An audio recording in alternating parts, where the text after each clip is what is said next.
ALTBAYS.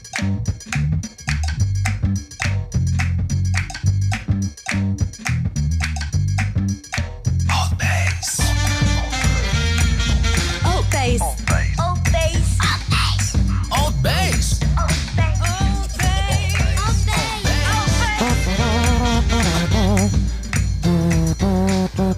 And there goes David Correos' cell phone. We're live, ALTBAYS show, brought to you by ALTBAYS.NZ. This is show number 168. We've been doing... Thank you, gentlemen. Thank you. We've been doing this for over 1 year. It's been a fun journey. We're live every Tuesday and Thursday at 7 p.m. We really appreciate the people who watch the live stream and the people who watch it later. If you want to support the team, you subscribe to YouTube channel, and that helps a lot. We're also on Facebook, Instagram, and the Madhouse TikTok. Of course, we're there. We are a podcast platform, so make sure to check it out and follow us on Spotify, Apple Podcast, Google Podcast, Amazon Music, and all those beautiful platforms. Our media group is also releasing this beautiful thing here called Coromind. It's a local magazine delivered in the Coromandel and Thames region, but you can access the content online, of course, coromind.nz. That's COROMIND. And we have a cool audio version for it because accessibility matters, right? Right. So a bunch of locals and cool students, interesting people writing and illustrating the articles as well. Let me see. Let me open here a bit. Oh, there you go. Brando Yelovich, the wild boy, first person to walk the whole coast of New Zealand when he was 19, wrote a piece for us. Beautiful. What else? Chloe Potai, flight attendant from Air New Zealand, from Whitianga, telling her adventures traveling around the world. That's cool. It's a cool project. Make sure to check it out. We're going to start distributing the March edition. That was a little bit late, but here, that's what matters. And Bays Pizzeria, we love you guys. Thanks for the Kai tonight. We're gonna have their information on the screen, and we had some good pizza. Did you like the pizza, Paul? Yeah, it was actually amazing. Yeah, the prosciutto. Good stuff. Yeah, David? delicious. Yeah, the prosciutto was very well cooked, and the cauliflower was really nice as well. The Yeah, I loved cauliflower. it. Yum, yum, yum. As you guys can tell, we have here tonight Mr. Paul Douglas on my left. Hello. Hello. Yeah. And David Correos in front of me. Oh, hello. Hello. Hey, what's up? What's up? It's good to see you guys. Good to see you, man. Yeah, thank you so much, Leo, for having us on. Man, thank you. You guys drove a few hours to be in the beautiful Coromandel. Yeah, because the main road's gone, eh? Kopu Road is Fell, bro. gone. Yeah. It's gone. So we took the long way, but I haven't Yeah. done that drive in years. It's legit. Did you drive, Paul? Yeah, we drove. Did you personally, Oh, were I you the personally driver? Were drove. you the driver? Yeah, no, I was the driver. Yeah. I can't drive. Yeah, I was gonna say I don't think Yeah, that's can't not drive. that's not uncommon with comedians. Is that Yeah, we suck at driving. like you choose not to? Oh, well, when you put it like that, I mean, yeah, it's a choice. Yeah, it's a choice, but, I'm also scared. And also, my eyes are, real screwed up. Anyway, those are my excuses for why I don't drive. You got your learners though, yeah. I got my learners. Oh, yeah, I could get it restricted tomorrow. If you really push me, I could get mine restricted tomorrow. Yeah. Yeah, straight up. But You'd my be allowed eyes to are... sit it. Would you get it though? I'll be allowed to... I would. Or my parallel parking is... I can't parallel park. Would that fail me?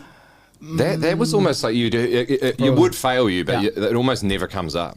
And I think that's because it makes the instructor nervous. Oh. How blind are you? I'm super blind, bro. Like you wouldn't believe. How high is your myopia or whatever you got? Oh, my glasses don't work. I'm having heaps of problems. So if someone knows me and they waved at me, I can't see them, but I'll still make wild guesses on people that I can barely see, and I know them, and so I'm confusing a lot of people, and then a lot of people that do know me feel like I'm ignoring them. But it's because my eyes are all screwed up. I got this keratoconus thing in my eye, which makes my eyeball a different shape, and now. Dude, I was like my sidekick when I was hosting quiz nights, and he had proper Coke bottles, and he showed me. He was like from having that bad vision his whole life, and he took it off. His eyeballs are shaped like rugby balls. Bro, it's the same So thing. if he goes and does the No, but does like he do? What does he incredibly, do? I'm not going to What do does Do it. it again, do it again, do it again. What does he do? Oh, the reversation? No, but it honestly looks like a couple of fucking Gibsons in his eyes. Like Fuck. So nothing to do with that's a rugby ball reference. All right. nothing to do with like, drugs yeah. is actually an issue. Like it's actually a problem. Yeah. Yeah. Mine is horrible, bro. Bro. And I remember a teacher in at school, she told my parents, and my mom was like, "How do you know?" And he was like, he goes and he stares at the blackboard like this, like he's got something wrong for Yeah. sure. So it's been a bit of a hard journey for me. Yeah. It's yeah. always really confronting when people take photos of me while I'm looking at my phone, because then that's when I'm reminded that I look at my phone like this a lot of the time, and I forget. It's the same thing you've got. Just need to see Do you stuff real do close. contact lenses every now and then or not? No, because my eyes are like different shapes. You cannot get them. I can't get them because they don't fit in my eyeball. So they're like, surely they've come up. The technology's come far enough. You can't be the only guy out there with rugby balls for eyes. no, I have to wear hard contact lenses. And they suck. Yeah, and I haven't adjusted to that like yet. ones you have to reuse. No, they're just hard. So it feels like when you put them on, it feels like something's in your eyeball, and you have to like adjust to it. Well, they're like, okay, you wear it for half There an is hour a something in your day. eyeball. Did you see that old lady that she went into like surgery or not surgery or to the doctor or whatever, and she had 27 or so, even maybe more than that contact lenses stuck in there. I know it does. You can't even wrap your head around like how would that be possible, but it's no shit. If you Google that image is pretty crazy. How Would many she they just pulled out. forget to take them out? Or what I was think the it thing? was. I think sadly it was like maybe a dementia sort of situation, and What so do you she do? So you just kept- like a wallet, like she you just kept layering them, man, until she looked like she looked like the contact lens version of those spring eyes, you know? Oh, like it just kind of comes out a little bit. I guess so. Because where are you hiding it? How do you hide 27 contact lenses in your eyeballs? Well, that's what I didn't understand, because you can see in the article they don't show it when it's in her eye; it just shows it after they've pulled it out. That's like the worst part to show. I want to see them coming out of her face. Yeah. And nowadays, like it's hard true. to tell because people write stuff just to catch you, right? Yeah. The what's the name? The fish clickbait or whatever. Contact lens clickbait. Yeah. Are you good at that? Could you guys write some cool clickbaits? Should ALTBAYS hire you guys to help us with some clickbaits to make people click more? On Like, how would we clickbait today's episode? Yeah. Yeah. okay, I won't hire you. That's good, eh? Yeah. Wow, I just completely blank.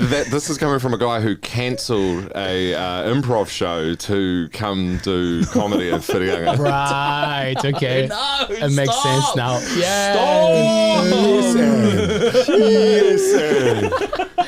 Hey. Thanks for coming to Whiringa. No one comes here, so thank you. Nah, I'm joking. People do come to Whiringa. I can tell They why do. people don't come here because it's so hard to get here. Yeah, my stomach did somersaults to get here because there Yeah. were so many turns. And Paul's a really interesting person to listen to. So when I'm listening to him in the car, I'm looking at his face, looking at the road, and it's just sending my stomach into somersaults to get here. But I'm so stoked to be here because I love base pizza. I love base pizza. So It was worth it. Nobody told me there were real Italians in this town. So David, can you do that for us, man? Can you do the promo for them and read the flavors that we just ate? Field mushroom and truffle oil on garlic and hummus base. Field de latte and buffalo mozz with coppa di parma, roast capsicum and red onion with vegan cheese and pesto. Cazzo. Roast mushroom, olive and onion on confit garlic base, topped with rocket and balsamic reduction. Pizza flavors if you're worried. Enjoy, man. How I delicious. don't think that last part was supposed to be said, but I am all about the non-chain or small chain pizza. why? There's something going on in Auckland with Pizza Hut and shit. Yeah. And I feel like it's a dying thing. I'm calling Pizza Hut up here and Domino's as well. It's like a dying thing, and so people are getting in just to squeeze that last bit of business out of it, kind of like they did with video stores. It's like burger joints, like that fucking Wahlburgers has come to Auckland, and apparently Burger joints. So as in there's Wait, so wait, wait, many wait. good Just burger before you carry joints. on with that, for Yeah. you watching the show, we're gonna do a special. It's a giveaway. The first person who types burger joints on our live chat is getting a pizza from Base Pizzeria. I'm gonna say it again. The first person who writes Burger Joints that was created by Mr. Paul Douglas. Great name for an album. Carry on with this story. Yep. So it's in the same vein, like there's a lot of like singular pizzerias, singular burger joints, and they're just cranking out such amazing food. Because as soon as the things get too big and they get complacent, but I think Pizza Hut and shit has got so complacent, man. Like we had a guy, we ordered the limo, which is like a big long box with 3 pizzas in it. And he came back twice because he gave us the wrong limo. And I was like, how many fuckers are ordering limos at the moment? And he came in, he's like, nah, your one's got tater tots, not onion rings. And then he left and he came back and he's like, oh, no, sorry, your one, this is the third limo. Yeah. So it makes me wonder, is the problem with the guy delivering it? Or The problem is they're focused still on fast food. The food has to be fast. But the small ones that you're talking about, there's no time limit there. There's no time pressure. Like videos, fast food is out. Because people want that little bit of time to make you something dope. Because what we make stuff with is already quite dialed in, you know? Yeah, like so Burger Fuel makes a burger just as quickly as McDonald's. Oh, okay, maybe. I'm not sure. Oh, pretty close. Is that? Yeah, but I mean, at the same in the same breath, there's certain big fast food joints that like I know the spot. Like I have never been let down by McDonald's Pato. Never. And I've never been let down by Burger King. Yeah, I love Burger King. I love it so much. what's your favorite? What's your favorite? that is a shameless. Like this is somebody who's gotta support the team, begging to have his ad rolled over. Are you sponsored by them? I love Burger King. Are you sponsored by them? I do some ads for Burger King. So I just wanted to be like, did they come to you or you went after them? Or they saw you eating your every day of your life there and they were like, fuck, this guy is the guy. Tongue fucking a Whopper. What was the thing? Well, yeah. so we have a video. We have a video of Taylor eating a Big Mac in 2 bites. So if I put you two for a competition, would that be fun? Can we? I reckon I could eat a Whopper in 1.5 bites. 1.5. Is there a BK in Whitianga? Man. Nah. There's no road to come to Whitianga, bro. There's no road to come to Whitianga. That's true. You never know, man. There is. Taupiri has a fucking taco bat. And sorry, I'm swearing like a pirate. Do you think there's something to do with the amount of drugs that people do in the region and they put more fast food there? That's a fair. I mean, what kind of drugs are you eating to do fast food? To do fast food? I think the ones that make you just weed. Oh, like weed, weed. Which is a shame that it's classified as drug. It is a shame. But then why is there more Should be fast an food places in Whitianga? I feel like this is weed culture big here. And people do a lot of drugs there. We should have more fast food. There's something wrong. Every single one. Should we bring Burger King to Whitianga? There's none. I could have sworn there was a McDonald's here. There's not even that. They were trying, like there's this push because we have a mobile, like the big petrol station, and then people are like, ooh, next thing is gonna be like a big fast food chain or whatever, but like, it hasn't happened yet. There's a little bit of the locals are not super keen because it would fuck over all the small businesses, totally. With the takeaways and stuff. So what small businesses are doing the late night eats and here? That's the problem. We don't have many. Hey, there's room for a fast food place. There's room for a fast food. Because no one's serving between 10 and 3 a.m. 10 p.m. to 3 a.m. That's what we noticed that when we were on tour and went to a lot of small towns is the one that would really burn you was a McDonald's that wasn't 24 hours. I just thought that was the norm now, but there's still a couple out there. And they shut the doors and you're like Greymouth. Let us in! Let us in, please! Do you know, this is a bit shameful, but we were, my mate and I were walking pretty steamed home and we wound up at a BK and this was when they would make the burgers pre. Yeah. So there was like a cutoff for how long they could sit there. And we turned up and they were wrapping up at like 2 a.m. And we were like, give us some burgers. And the guy's like, no. And we're like, we can see them. And he goes, man, can you pass me a phone? I think that's you. Yeah, carry on. We have to throw them out. And we were like, nah, just give them to us, bro. We won't tell anyone. And we berated him for so long that he eventually gave us the burgers. And they were stale, like the most stale things. So being the shitheads we were, we just turned around and threw them back at the window. Oh no! Yeah, he didn't get paid to deal with that. How many burgers did you get? 2. We threw 2 back. I mean, like this story is in the realm of, you know, like your friends always have like that one story where you're like, and then we met someone who works in fast food and they gave us heaps of fast food. Like KFC. Do you ever have a KFC friend? Yeah. That's always like, yeah. and then my KFC friend gave me a bucket of chicken. A sack. I'm a big fan of those kinds of stories. Yeah, man. Have you worked in a fast food before? In a fast food chain or something like that, you guys? Nah. Nah, I've got a weird work history, eh?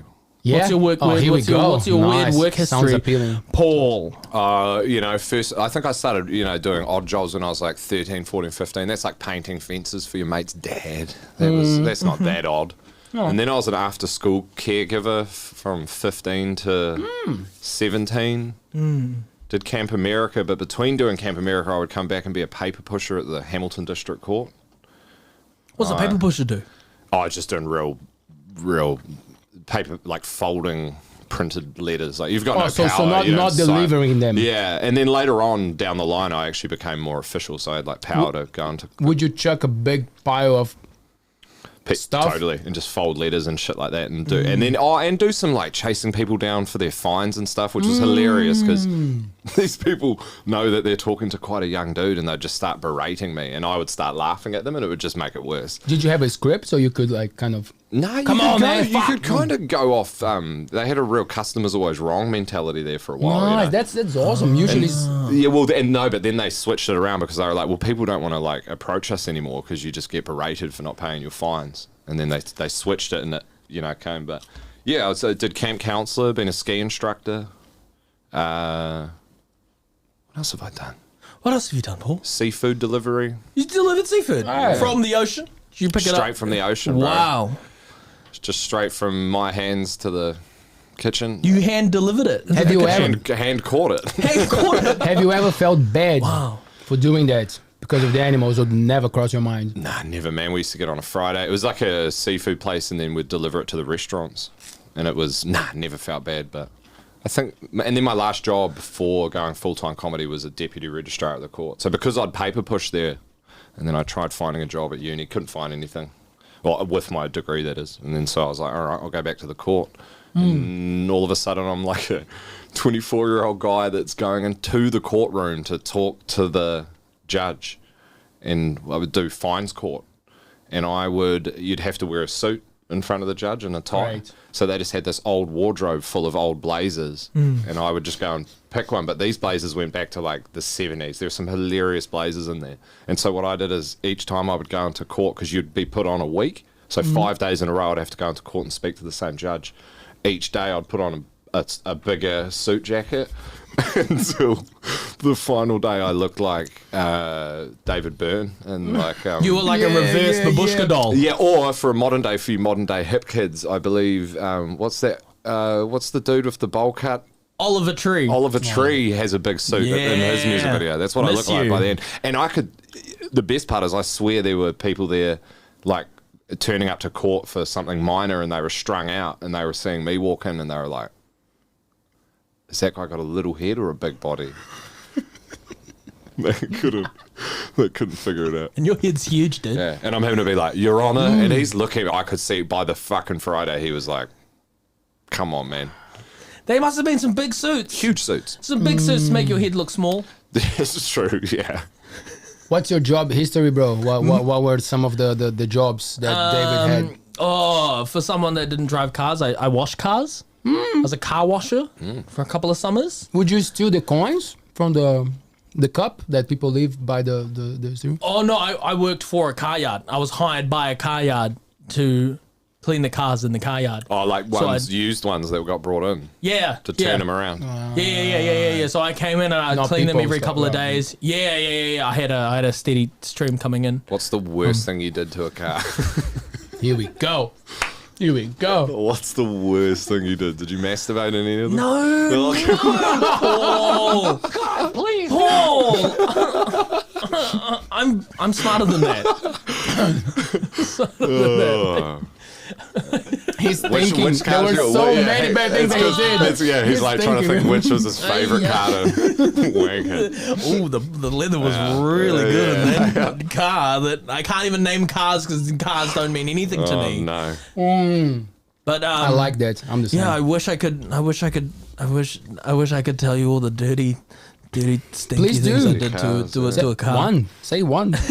So I didn't do anything. they're not going to ring you back and they're not going to ring you back and fire you like retroactively, you know. No, I'm a really good boy. I'm really good. you? The dirtiest thing I probably did to a car was not clean it properly. It's probably the dirtiest thing I did to a car. Just stays dirty. Just stays I just did a dirty. bad job.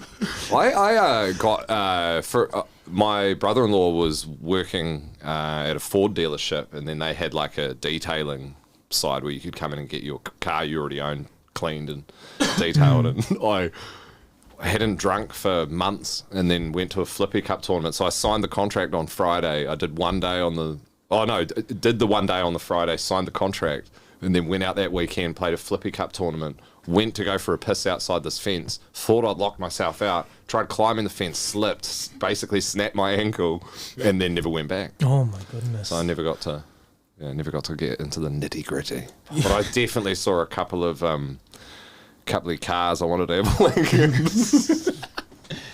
Oh, so this is my mate- on you. Okay, so Yeah. He what do wanted you to like? tell this story. Yeah, well, okay. What do you like about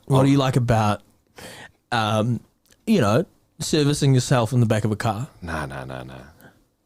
There is actually a thing. It's called an autofile. I'm not. No, an that's autofile. when you want to do the car. But you like the Yeah. car as a location for. No. This is a joke that's got wildly out of control. Oh well, we're digging in deep. Let's pull the improv out now. Then If we got time. I mean, if I had to make love to myself in a particular car, Yeah. I'd go for like a panel van, bro, A panel van with like a couch in the back. Well, because you could kind of set up. What do you mean? Like a mattress? Well, just compare it to like trying to do it in a Prius.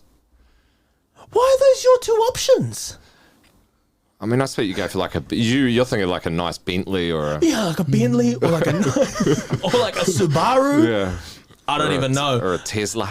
Or the boot of a Nissan Tita. Oh, It's quite roomy. it's surprisingly roomy. A Tita is surprisingly roomy. I'll give you that. You're a big guy, man. Do Yes. Would you fit in? You fit in all this?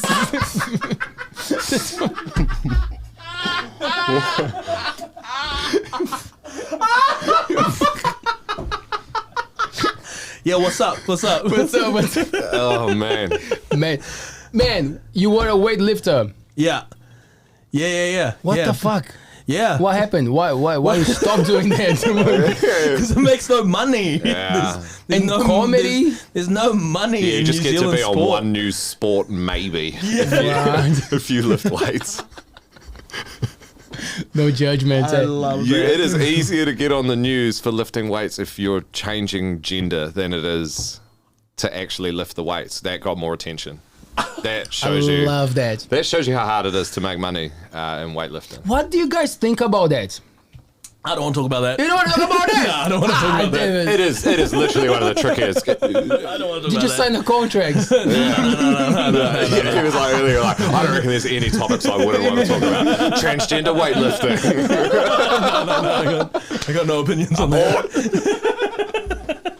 Abort. Is that the reason why you stopped? Pardon? Did they beat you up? Is that the reason why you stopped? Nah.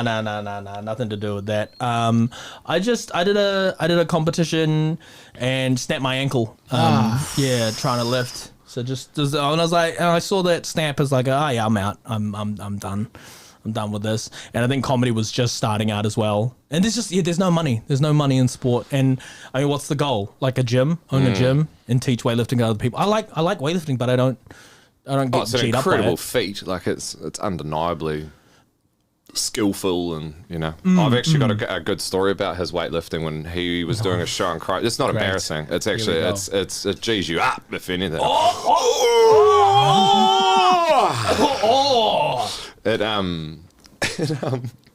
We went to Christchurch and he was running his show and I just went down there to like open for him. And afterwards, one of his like old competition weightlifting mates was like, oh, we should go back to my house and we have a drink and stuff like that. And we go back there and we're having a drink and he's like, should we push the fucking tin? You know? And then they got G'd up on each other. Next thing you know, we're out in this dude's garage and these guys are lifting literally the most weight I've ever seen be lifted in person. And amazing technique and everything. But like lifting up and then I could see them fucking G'ing up in the eyes and going, ah, and then slamming it down and then like having the pump like, woo! And then after about the like 6th lift, his flatmate comes running out and she's white as a sheet. And because remember we're in Christchurch, she woke up, she's like, what the fuck are you doing? It's 2 a.m. I thought there was another earthquake. Dropping. Yeah. That's right. And so we were like, David tap in, Correos, bitch, ladies you're and spotted. gentlemen. Right. Drunk weightlifting. That's terrible. Terrible. Terrible. And it was like, I mean, I don't know anything about the weight, but it was no small amount of weight. How was the max you've done it? How is the max you've done it, you've lifted? The max I lifted, I snapped my ankle trying to lift 182. And I lifted 180 was my best clean and jerk. But I'm terrible at the snatch. I did like the gap between my snatch and clean and jerk was way too huge. Snatches straight to the top. Straight That's up, baby. insane. How do people just not constantly topple over backwards? Oh, you do, man. Yeah, sometimes you just got to really lock out the elbows. One time I tried to lift a weight, I didn't lock out my elbows. And if you don't lock out your elbows, you have no support. So you have to try to lock it out. And because I didn't lock it out, it just crumpled on top of me, caught me on my neck, and then just slammed my face into the ground. So, like, it does. Yeah, it does I happen. respect the hell out of sports people who do things like that, sports like that have that inherent risk like that. If the elbow was to snap back and dislocate and stuff like that, you know, like I'm all about golf. You can't. There's golf injuries, but nobody's going. Oh no, he's about to hit a 7-iron. Paul, the reason I got back surgery was because of golf. Okay, there you go. Because my whole life I spent going up and down, and it wore it out. The moment I go side to side with golf and I don't know how to like work the power, it ripped my lower back. So it's all golf's fault. It's all golf's fault. It's all golf. Nothing that came before it. Golf and a bad couch. That's what screwed my back up. Fuck yeah, I'm loving the shit. I don't know why, but I'm loving the shit. Man, what do you guys think about the Monkey Theater? You're playing that soon? You're doing a gig there soon? Can you send some love to Molly and Casper? What are we doing after the show? I love Molly and Casper. Yeah, they're awesome. We've been. How many times have you been here? I think I've been here now 3 times. Yeah, this is probably my 5th. I think. I mean, you can't get better hosts. Molly and Casper are amazing. And the theatre itself is just cool. It's just got a vibe. I'm starting to run out of material performing here because I perform here. Fitzhanga? Yeah, because I perform here so much, and I really love performing here, and I keep wanting to bring back new material, but I'm like starting to run out. They are bringing very different attractions to Fitzhanga, stuff that probably you wouldn't see it here. So that's a cool thing for town. And last time that I was there, I made sure to bring something for you guys. The last show that they had that I went to. Yeah. Oh. I got this. Wow. Oh, I know what the show was. Do you know what the show was? Like a strip review or A something? strip review. Oh, dudes. Strip review. Yeah. What was that? Oh, dudes. REVUE. Ah. Quite long, eh? Yeah. Pretty long. Seen one of these before. I've never seen it that big before. So that No, was definitely not. yeah. So that was I've seen it that crumply before. last time that I was at the Monkey Theater. They were having this interesting show. Just leave it there, man. There you go. Wow. Man, That's how you do it. hey, I know, right? Yeah, so for the people who are listening to us and cannot see it, David Correos, what are you holding? Can you describe for the listeners? I'm holding a big airbag with a pink penis on it. Ooh. Quite long. Ooh. They should replace And it's a the... bit stoned, isn't it? Did you see Yeah, you the should show eyes us of the... Yeah, he's struggling. He's struggling. Oh my Oh, he's like, I word. got too much blood in me. He's stoned, eh? Too Yeah. much blood. Get that blood I out. didn't get that blood out. It's hurting my head. No. There you go. Let me know if you need it for tonight, bro. It's all good. Has it got nuts? Oh yeah, it does. It does have nuts. It does have nuts. Dude's nuts. There you go. So So- did you go to that show? There? I was late. Oh, okay. I wanted to because Yeah. I found out that they had they would do lap dance, and Yeah. they were charging for that separately, and I was like, I'm hustling, doing like magazines and podcasts and working at the school. And like, what's the deal with a lap dance? How much do they get? So I went to do some research. Yeah, it's not bad, man. Man, and I'll tell you, you gotta, maybe you could do it because you're strong. Man, those motherfuckers, they lift people like they raise the chicks with their chairs, on their chairs. Oh, And really? then they flipped.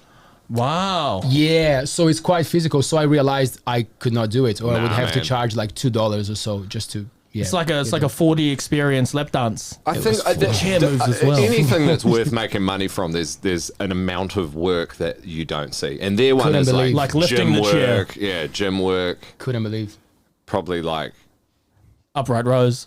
yeah. Bent over You probably rows. need to do some like boner work or lack of boner work because like I just feel like if I was getting down, getting freaky, and there's some woman that coming up and getting a bit like touchy or something like that, that there's a very real possibility I would get erect, and I can't imagine that that's particularly kosher, or it might kick things off too much. But I then think I know when I perform, all the blood just drains out of there, goes Yeah, straight to my that's true. brain. So Yeah. I would be packing something real flaccid.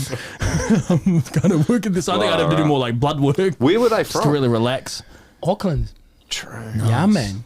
Yeah, and they brought like a TV crew with them because like they were covering the story of one of the guys. Oh, Pretty that's cool, right. like pretty Yeah. like they're onto it, like very very professionals, and we had a good chat. But like I was like, ooh, you guys are on a mission, eh? Like, it's Yeah. quite Was it physical just a and stuff. wash of women, or were there a good amount of dudes there? I was there at the end, and I think I was the only guy. Yeah. Coming in just to I'm just Yeah, Leo, getting the Go dregs. Leo, Yeah. go Leo. Getting the dregs. I don't I'll know, give you a man. free lap dance. Come out to the front. I'm not allowed to deal with money inside the venue. It sounds like I'm gonna have man. to go to the show tonight. Well, tomorrow, I mean, tomorrow's You gotta make some more money, bro. St. You gotta make some Paddy's, more yeah. money. Yeah, it is. It is tonight and tomorrow, so St. Yep. Patrick's Day. Fuck, yeah, that's gonna go crazy It's tomorrow. gonna pop off. Hey, It has you very gonna- real pop-off potential, yeah. You gonna drink tomorrow? I'll have a couple. We're going to have to make sure we're in bed at a reasonable time because we're going to get you to the airport. Oh, what are you gonna drink on St. Patrick's Day? It's all your fault. I will probably just stick with what I always tend to drink, which is just like your basic lager, because I got burnt pretty bad when I started drinking at lunchtime one St. Paddy's Day and pushed it all the way through to, a bit after midnight, whatever time. And I only drank Guinness. And I literally could have paved fucking roads with my shit the next day, eh? It was so black and tarry. You have never seen anything like this, man. And I can never do that again. I love Guinness as well. Wow. thanks You got- Guinness if you want to sponsor our show as well. Get Paul in, Douglas Guinness. and ALTBAYS. There you go. Wow, I mean, Started Land Road. I know there's a few roads that need fixing around these parts, That's and for sure. I could maybe just whip up a bit of infrastructure for you. You hold the back of On the St. car. Paddy's. Just hold the back and go 20k. Just to fill on the way out. Oh no! I do love Guinness though. I actually have I kind of like Kilkenny more now. It's a bit more mellow. Explain us to that. Yeah, no drinkers with Paul Douglas at the table. It's so here true. It's like a similar thickness to Guinness. You guys both would have tried Guinness, yeah? Yeah, thick drink. So, it just is like thicker. we go. It's like a meal, right? It's quite. Yeah, rich. it's probably got the same like The viscous- viscosity as almost aloe vera juice. Oh. You know, that's So sort of- descriptive. That's a, sort that's of a same, like, sideways explanation. heaviness, Hey. not that slipperiness, but that heaviness. And Heavy. Had to hold it from the bottom, eh? so now Kilkenny isn't black. It's like, I think the difference is it's a red. I don't know if it's called like a red stout or a fucking thick red ale. Like, I'm not a beer geek, but it's like you can see through it basically. It's kind of like a ruby color. It's just a little less heavy, but my favorite beer is Asahi Black. Fuck, I grabbed the Asahi and then I didn't bring it. Motherfucker. should have Asahi known. Black. Asahi Black. Is the black version of Asahi. Wow. Okay. Now it's not thick though, so it's got that stouty darkness, but it's just thin like it's just like that, like a normal lager. But It's not anyway, actually, so I guess when you say Asahi Black, yeah, I thought it'd be like a Guinness. yeah. But it's more like, I don't know, that looks like Spates to me, man. I don't know what they look like.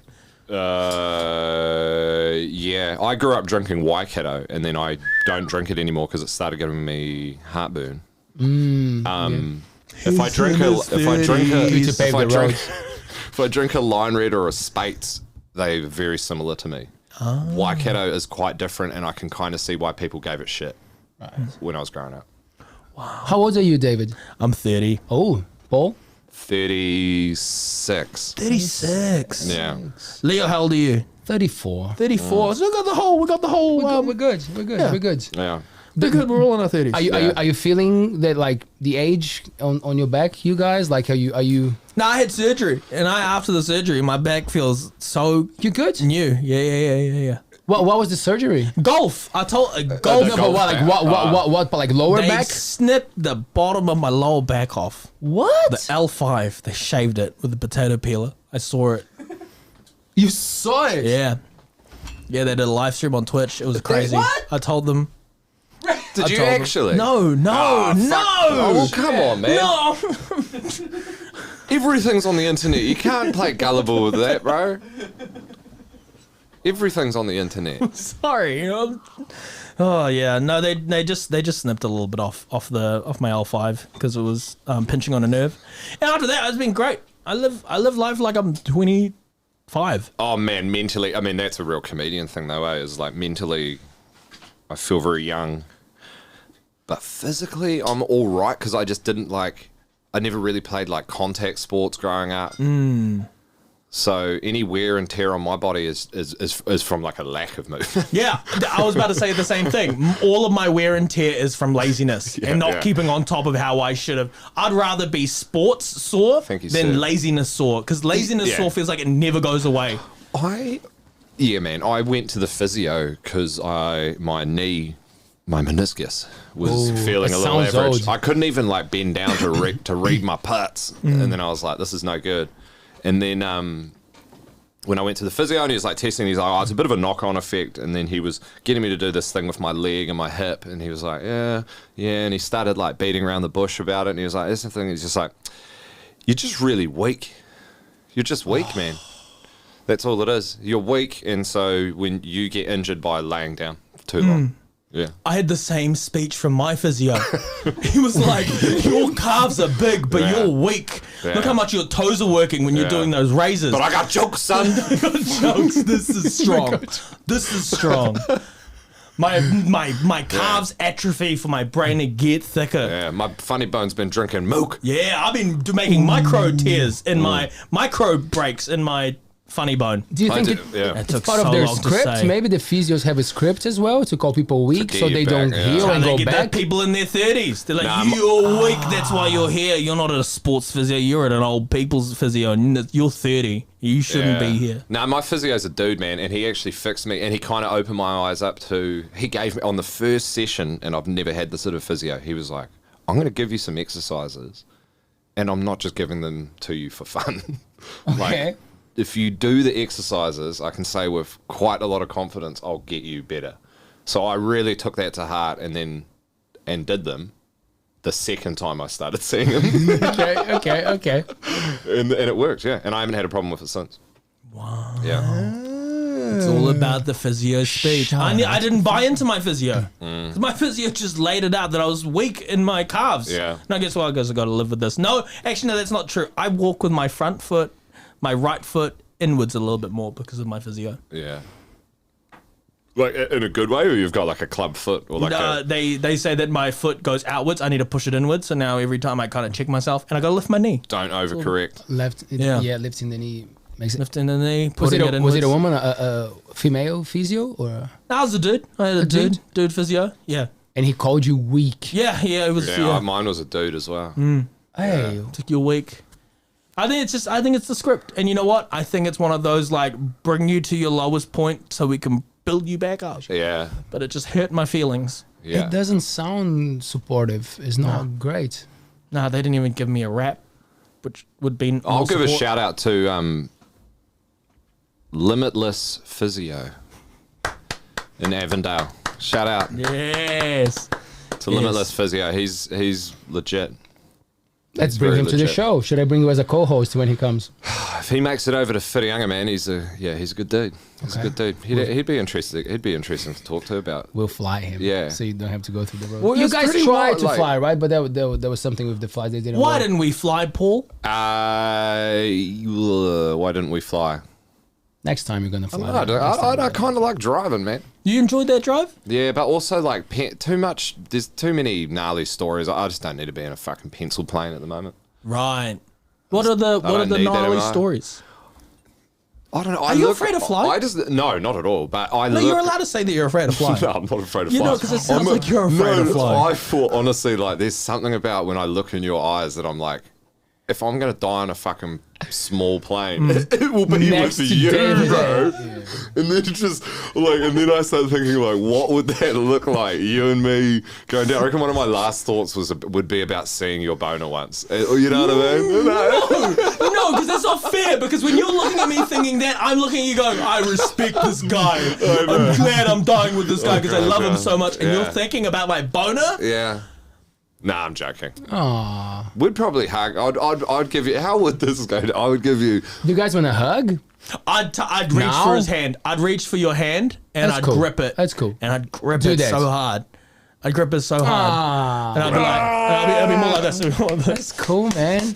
Comedians actually like do each you other. know, or do you know if you know how like some people don't know how they would act in a situation, so they'd be like, "I'll be the fucking hero, always, Yeah. always going to be the hero." What if I go real selfish on it and I just, I'm like Leo, I'm like, "You're a big guy." Jump. I might be able to just fucking kind of like put my hands through your shirt and then just use you as my brace pillow. You can use me as a brace. I'll just 1 ounce you. I'll just poof, knock you out, and then you wake up, and I have turned you into a brace pillow, and I'm like, I'm sorry, Dave, but I would be so happy to know that I died saving you. me. Yeah. Saving cool, you. eh? I would never take a bullet, but I'd be your brace pillow. And next thing you know, and I'd love you for it, bro. Next thing you know, I'm making that Burger King Monday.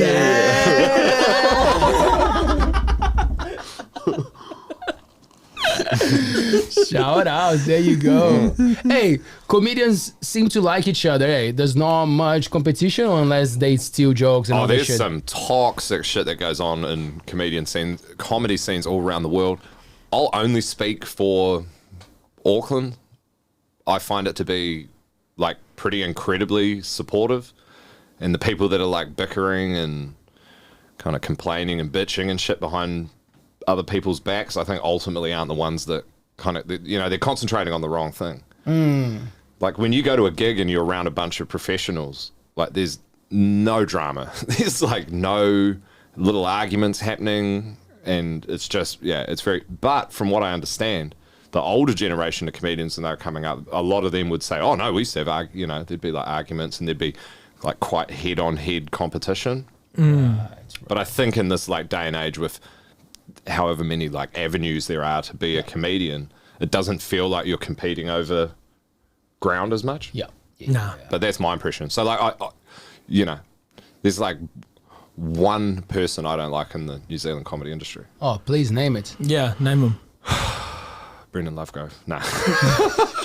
Nah, not at all. Brendan's one of the old boys, but just by saying that is going to put But old people absurd usually amounts of suck. doubt in Eh? his Like, mind. not all of them, but some old people do suck. Eh? Nah, there's actually 3 comedians I don't like, and I'm not going to name them, but If nature does its thing, he'll die first, Paul. So it's all no, good. So, the- unless the yeah. plane just he's falls with you got too. a real then, yeah, cockroach then vibe about him, mate. Great. Have you watched the what's the name? Chris Rock's special, giving shit to Will Smith after 1 year? Did you guys see that? Yeah, I saw a little clip of it. Yeah, it was really funny. It was really It's really good. No. I think I just read, they'll try to call it journalism and just pull part of his joke out and write a story around it. So I kind of knew that he mentioned it. Interesting strategy though, eh? Wait for the whole year, get people interested to go for it. Do you guys feel like that sometimes? Like that some jokes or some material you got, you save it, or it's always time to put it out and to test stuff, or there's stuff that you kind of like you hold it. I'm like, this needs the right time to be released. I think there's two kinds of so the ultimate goal for me for jokes is to end up in my like touring set, which is like half an hour that I know works in most places. And so I feel like those are the jokes I kind of keep, and that half an hour will have jokes from like 10 years ago in it still because I know it works. And then there's the other side where you just keep making material for the sake of it so that you can get that skill up and kind of get those reps through. Because I think I know what's really interesting about comedy is it's also like it's also an art form, so you can kind of like use it to like express your taste and shit, and like where you're at the moment. So I feel like that's what I really like about it. And so there's some stuff that I'll keep that I'll like be in my set that I wrote when I was like 22, and I don't really like resonate with as much, but I really love performing it. Yeah. But I think the other part that I really enjoy is just keep churning out material. Could be like a heavier or a gnarlier topic as well, and then you kind of hold on to it until you think you can handle it a bit more, and you can, you know. Yeah. I always like compare it to, you see open micers go out there and they just start doing these real gnarly topics, like trying to do rape jokes or something. It's like, that's just like somebody, you know, an apprentice turning up and then being like, give me the biggest digger, like give me the keys, I've got this. And it's like, nah, man, you need to build up to that. Yeah, I don't. Because I'm a firm believer you can joke about anything. You just have to be willing to wear the consequences of joking about that thing poorly.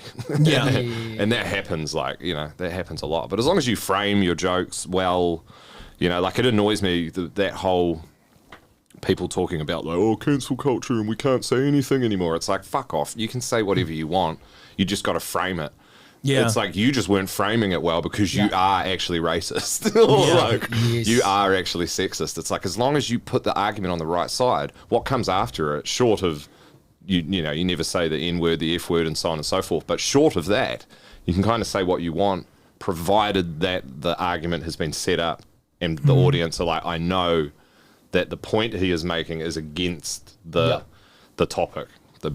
And that's when sarcasm can be so dangerous, eh? You use a little bit of sarcasm and people don't get that. Yeah, totally. Yeah. But also it's like, what are you projecting with the sarcasm? Like, are you being obvious that you're being sarcastic in that moment? I think it's also like up to the performer to really telegraph what they're saying with their jokes. If the other people didn't get it, that's your fault for not portraying what you wanted to do specifically in that moment. If they didn't get it and they didn't realize you were being sarcastic, maybe you weren't being sarcastic enough for it to be read by the audience. I think Paul raises some really good points, and there's the other part of it as well where the parameters have changed. Like you can't play in certain areas without copping some kind of like feedback or something, some reaction to it.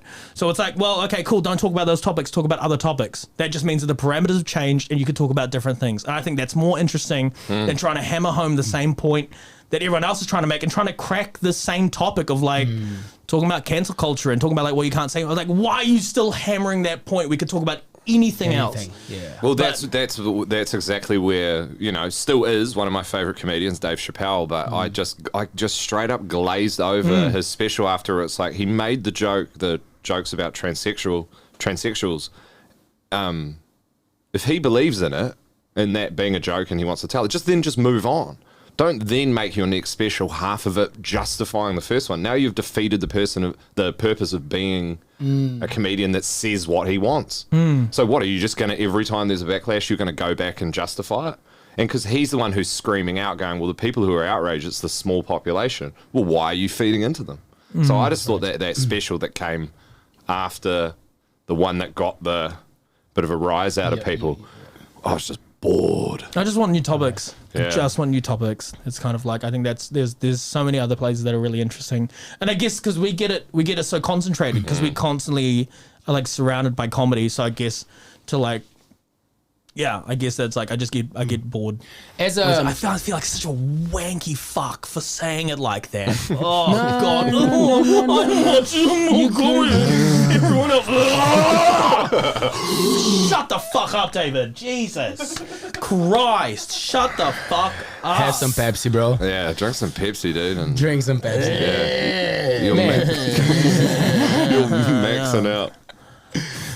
We have to get Pepsi and Burger King, for David. That would be the dream. That would be the dream, man. I love Pepsi. We'll get there. Hey, what I was saying, as a musician, sometimes I see myself in those situations of like, you play to make the crowd happy, and then you get the money, and then you go to a different venue, and then you play different things, and then you do your own creative stuff. And then like you realize you can do whatever you want, but like it's nice to be adaptable. You know, like you polishing your skills as well. And what I noticed a lot in Fitianga is that a lot of because sometimes you guys bring younger comedians, which I think is fantastic, but like they are not polished enough to reach the crowd. So like they brought lines that they were working on, which is amazing. Go for it. Yeah. But like it's a different demographics here, right? Yeah, oh, totally. And then they crack a joke, the second one, and they don't get a big response. And like that adaptability sometimes it's everything you need. Like how am I going to flip this? I've got a perfect example of that happening.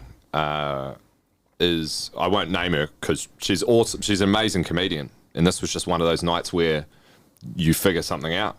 And we went down to do Waikato University, and it was during O Week. And so the majority of people who go out to like those O Week activities are like 18, 19 years old, mostly first years. I would say like 80 to 90% of the audience would be people who are just starting uni.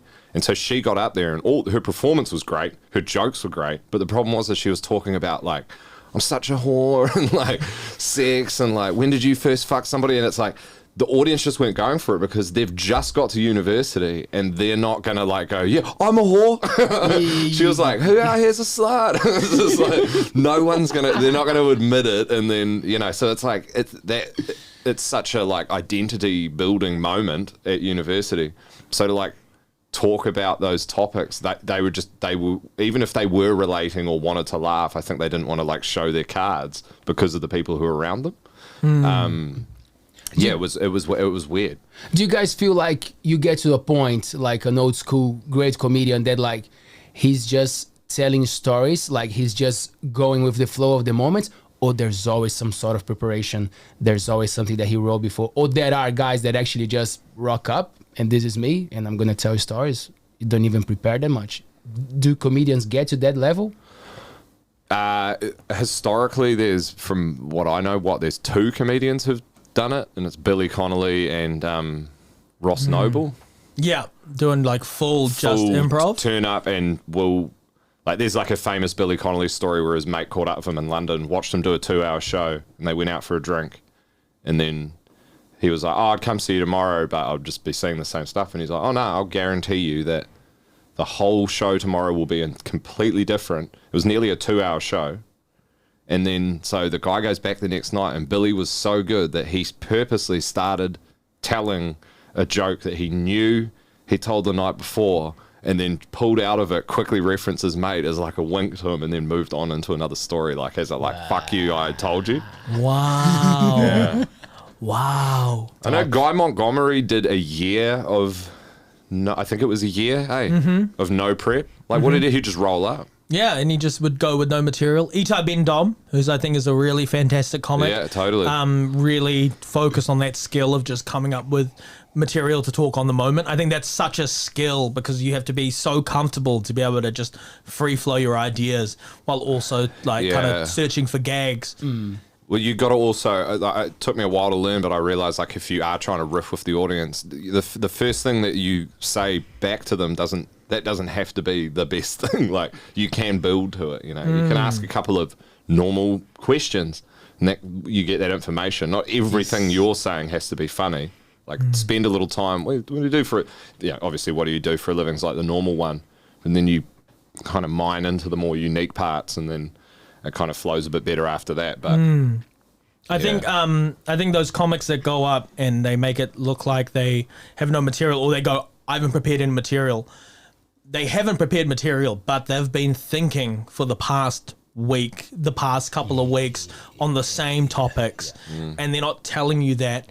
And when you have to talk for only 20 minutes to half an hour and you've been thinking about that for weeks, you'll have enough interesting stuff to talk about in 20 minutes. And so I think that's how like those guys like Billy Connolly do it, is what you're not seeing is that they're constantly thinking. And I think that's like the art form. Are there any limitations when it comes to TV that you guys do, like stuff that you can say and then you go to other places, and because you like, of course on TV there are things that you can say and cannot say, but that would that stop you from saying things when you're not on TV? I don't think I'm as good on TV as I am live because it's such a foreign setup, and when you get there, it's such a weird way to do stand up because you have to put makeup on, you have to wait for a couple of hours while everyone's getting everything ready, and you're in your head, and it's so far from like what you're doing in a live setting.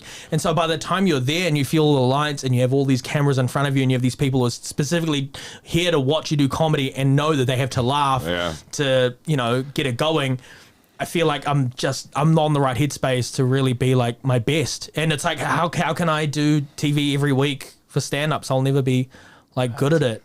But I don't know. That's just... Well, it's too pressure cooker in the sense of you're on somebody else's timetable. They're like, you need to be here. This is your call time. All right, now we need you in makeup. Now we need you here. And then it's so much shit.